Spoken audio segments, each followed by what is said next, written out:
In the headlines, more legal troubles for suspended CBN governor as government prepares fresh allegations. A sigh of relief for Adamawa community where food commodities cost half the price. ISWAP fighters leave Sahel region for Lake Chad. And on the international scene, more than a dozen Nigerian troops killed in attack near Mali border. Hello and welcome to Trust News Update. I'm Darshan Hussaina Usman.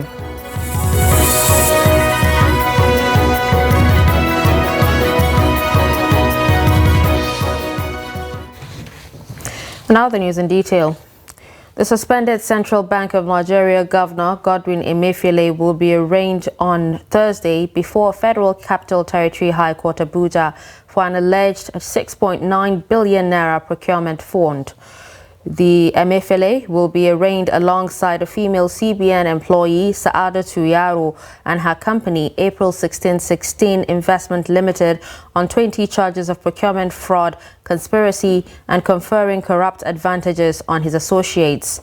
Emefiele was suspended from office on June 9 and has been in detention since.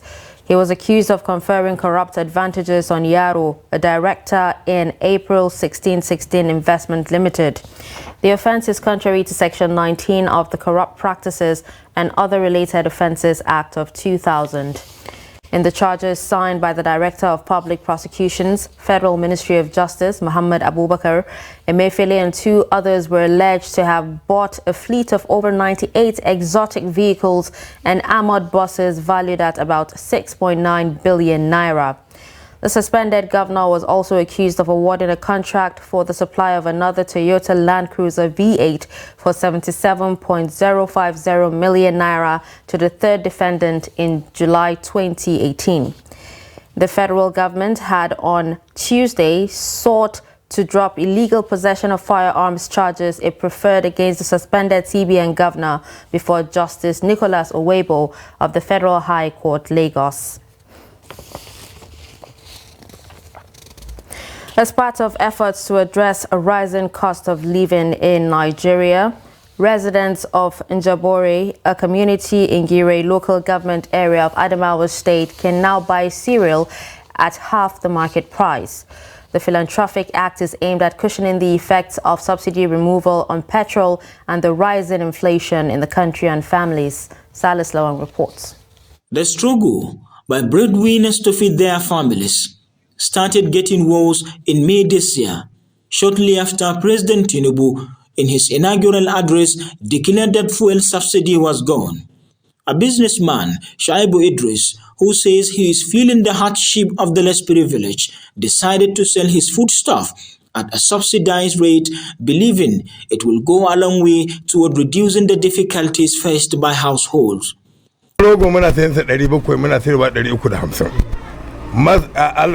Taliya muna siya 450 muna sayarwa 250.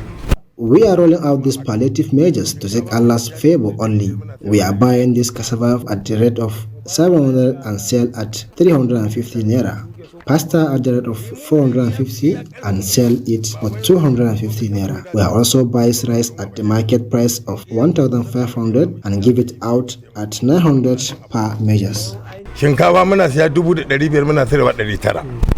Beneficiaries say the initiative has since its first day started putting smiles on their faces.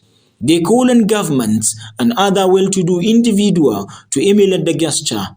Yanzu rayuwar da ake ciki wani gashi an saukar da farashin ma yanzu haka babu kuɗin da zai siya. There are many that can't afford the foodstuff at this cheap price.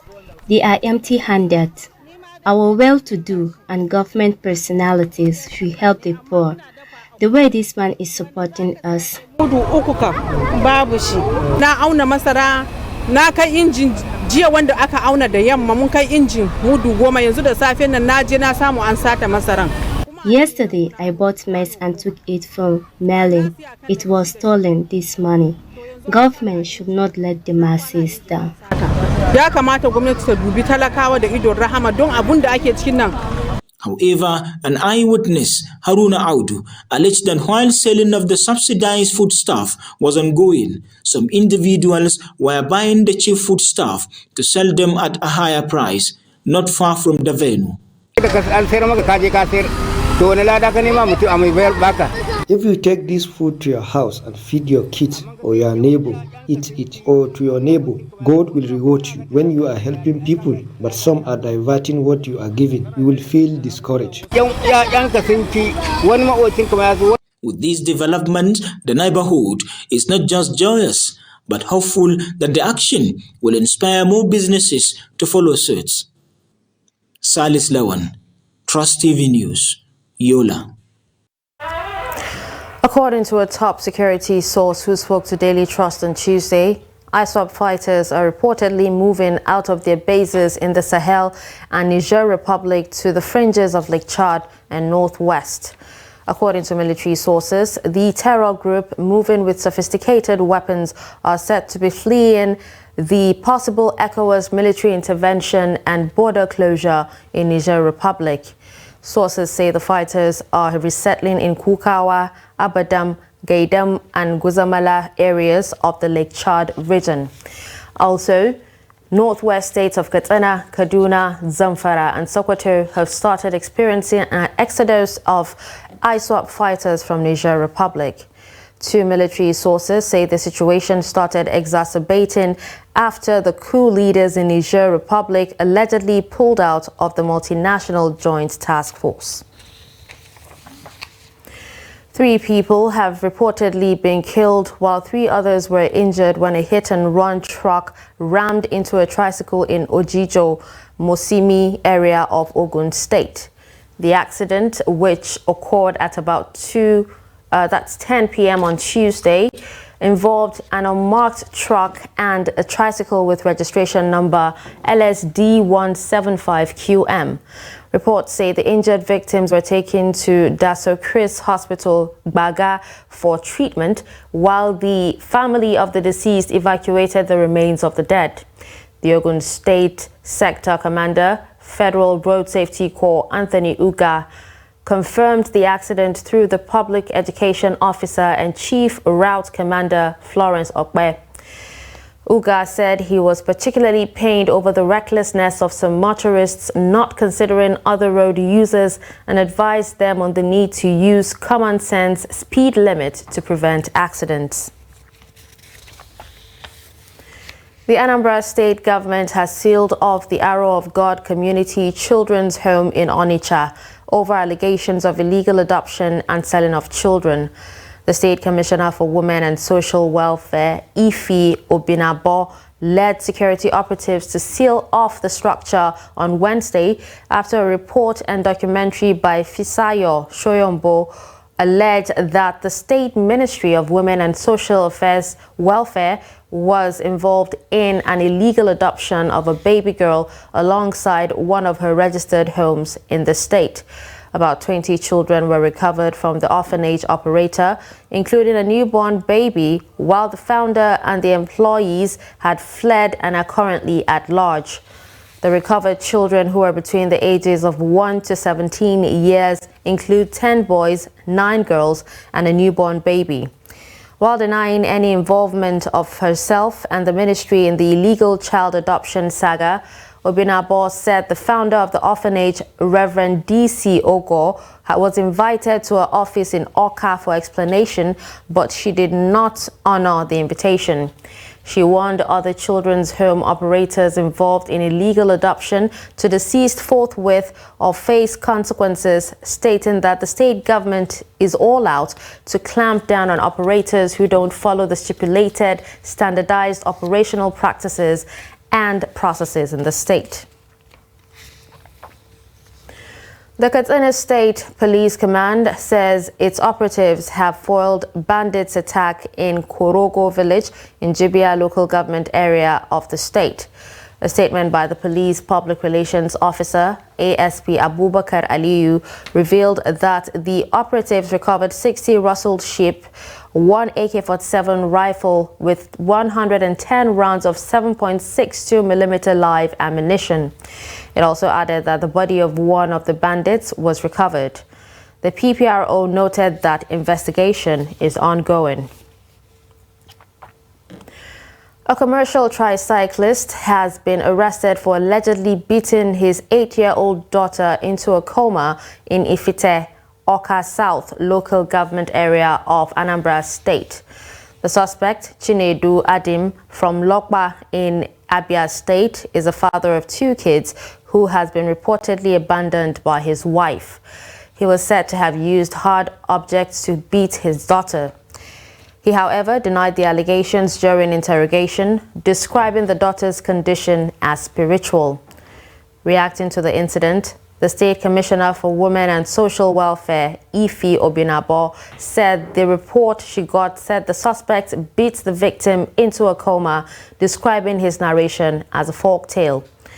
While assuring of adequate medical attention for the victim to ensure she survives, Obinabo said the suspect will be handed over to the police for further interrogation and prosecution. No fewer than 25,000 birds have been destroyed at a multi-million naira automated Matuchi Farms Limited located at Agbobo Umuoga Osomala community in Ogbaru local government area of Anambra State. The destruction followed flash flood disaster which affected the property. The flood, which resulted to a total shutdown of the company, also adversely affected potato farms, fish worth several millions of naira in the ponds, and other crop sections. The proprietor of Matuchi Farms Limited, Patrick Sule Ugboma, who took newsmen around some parts of the facility on Wednesday, said no fewer than 400 workers in the company have been directed to stop work. According to Sule Ugboma, the flood has equally affected some bridges on the Onitsha-Ndoni Road, especially the bridge to Umunakwo.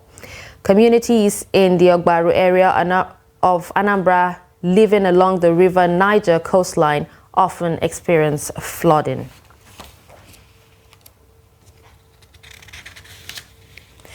You're watching Trust News Update. Coming up after the break. A sigh of relief for Adamawa community where food commodity costs half the price. Do stay with us. Hello guys, welcome to Showtime. I don't even believe there's any other industry that will handle me like movie industry. Yeah. I told you I'm deep and soaked into movie industry. In secondary school, there's Fatima and Mariam Adamu, and then we sort of took the names of the characters in that cartoon. I think entertainers themselves need to wake up and smell the coffee and say, diversification is the way to go. Yes, you can sing or make great beats or act in a film, but what else can you do? I became one of the best makeup artists in Nigeria. I won AMA Award Best Makeup Artist. Do you think we are I read the food when I talk to you, you start straight. Attention!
Welcome back and thanks for staying with us. You're still watching Trust News Update, a recap of our top stories.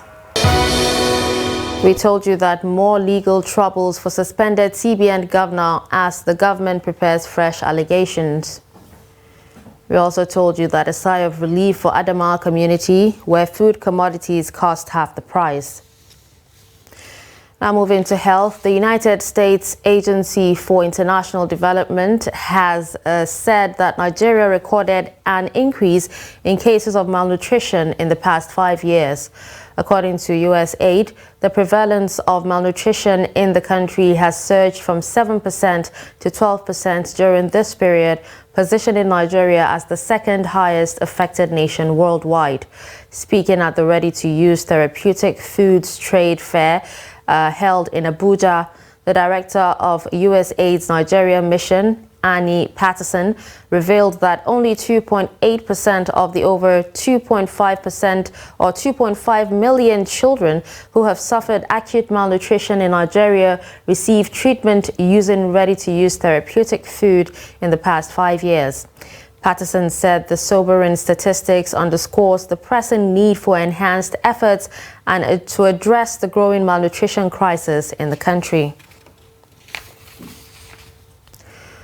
Nigerian communities have been warned to be vigilant while buying prescription and over-the-counter medications from hawkers. They have also been urged to be careful while patronizing fruit sellers, as some have been known to use calcium carbide to ripen them due to dangers it poses to people's health. Director General of the National Agency for Food and Drug Administration and Control, Mojisola Adeyeye, gave the warning at a one-day media sensitization against the ugly practice in the Northeast region held in Bauchi. Trust TV's Adamu Imam completes the report. Represented by Leonard Omog-Pariola, Director Chemical Evaluation and Research of the agency, the NAFDAC DG said the dangerous practice by is killing innocent members of the society. This, she said, justifies the need to collaborate with the media to create awareness for members of the public to be cautious and abstain from patronizing them. NAFDAC is advocating that we all must work together to make sure that we move this country forward, because killing one another will not solve our problem. Trying to get money by selling fake products or by hawking drugs or by ripening fruit with a calcium carbide or falsifying date markings in product, that is never going to help anybody. Other notable speakers assure that with constant direct engagement with many Nigerians, these nefarious activities will be minimized. The state coordinator of the agency urged Nigerians to speak out whenever they come across such dangerous people as part of their contribution against the practice. When the ABC people carrying out such nefarious activities, they should come to our office and report to our office here, the Federal Secretariat. You know, some of them will do it the night, will not be there, ripening them. You have neighbors. So you know the activities they are carrying out, and it's illegal activities, nefarious activities concerning our mandate, and particularly these aspects of cooking and ripening of fruits. You cannot reach everywhere. The sensitization attracted stakeholders as well as the media from the Northeast region as part of effort to stem the menace. Adami Imam, Trust TV News, Bauchi. National Drug Law Enforcement Agency says illicit drug trade remains a challenge in Kano as over 2,000 kilograms of narcotics, cannabis and psychotropic substances were seized in the state between January and June this year. In an exclusive interview with Trust TV, Commander of Narcotics, NDLEA Kano Command, Abubakar Ahmed, reveals an alarming level of exposure of women to the dangers of drug abuse. We went out, and behold, when my officers were coming back, it is so disheartening. They came back with 57 young people that they arrested in that spot, abusing different types of drugs.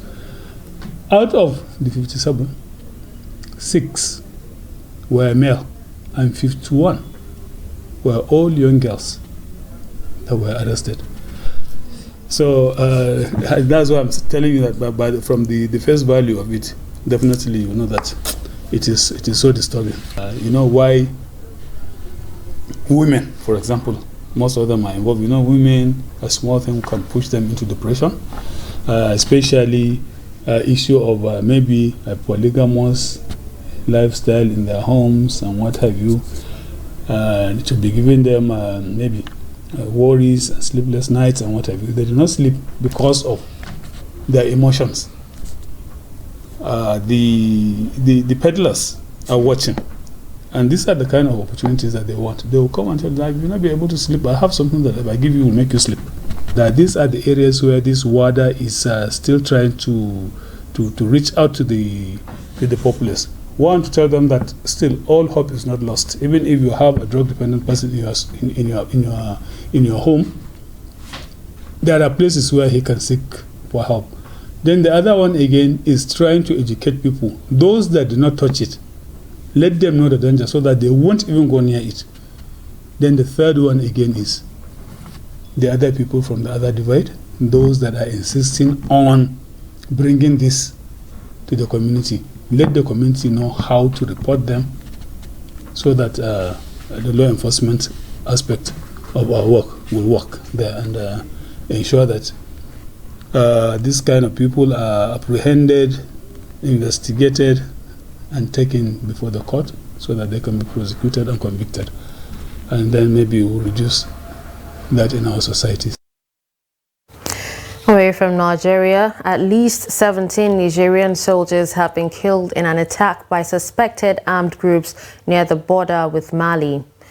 According to a statement published late on Tuesday, a detachment of the Nigerian armed forces moving between Boni and Torodi was the victim of a terrorist ambush near the town of Kutugu. It added that another 20 soldiers had been injured, with all of them evacuated to Niamey, the capital. The army said more than 100 assailants were neutralized during their retreat. In the last decade, the border area where central Mali, northern Burkina Faso, and western Niger converge has become the epicenter of violence by armed groups linked to Al-Qaeda and ISIL in the Sahel.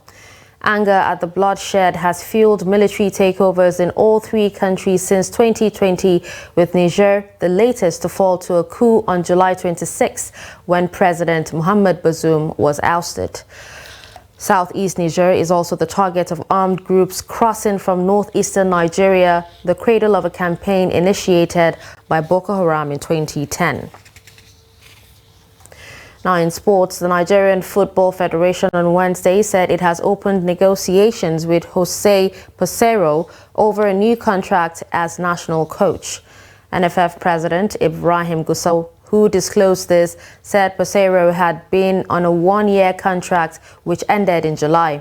Gusau said talks were held up because of the delay in the 2023 Africa Cup of Nations on which the contract was based. The competition will be held in January and February. Peseiro has led Nigeria to qualifications with a game to spare.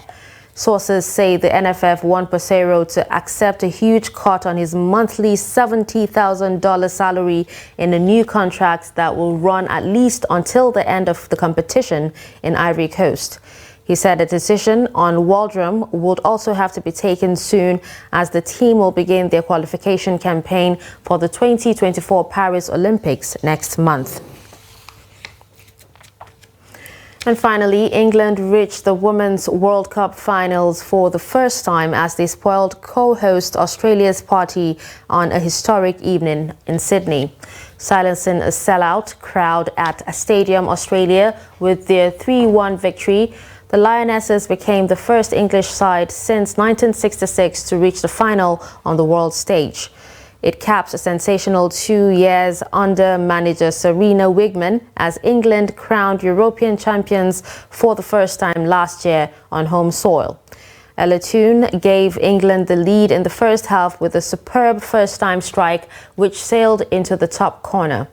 The Lionesses controlled proceedings until the second half, when Australia threw everything at them and star striker Sam Kerr, starting her first match of the tournament, struck a 25-yard stunner over goalkeeper Mary Earp's head to make it 1-1. But England, as they so often do, found a way back into the game when Lauren Hemp pounced on a defensive error to restore their lead before Alicia Russo made sure of victory late on to set up a final with Spain on Sunday. And with that, we've come to the end of Trust News Update. Don't forget to follow us across all our social media platforms. I'm Darshan Husseina Usman. Thanks for watching.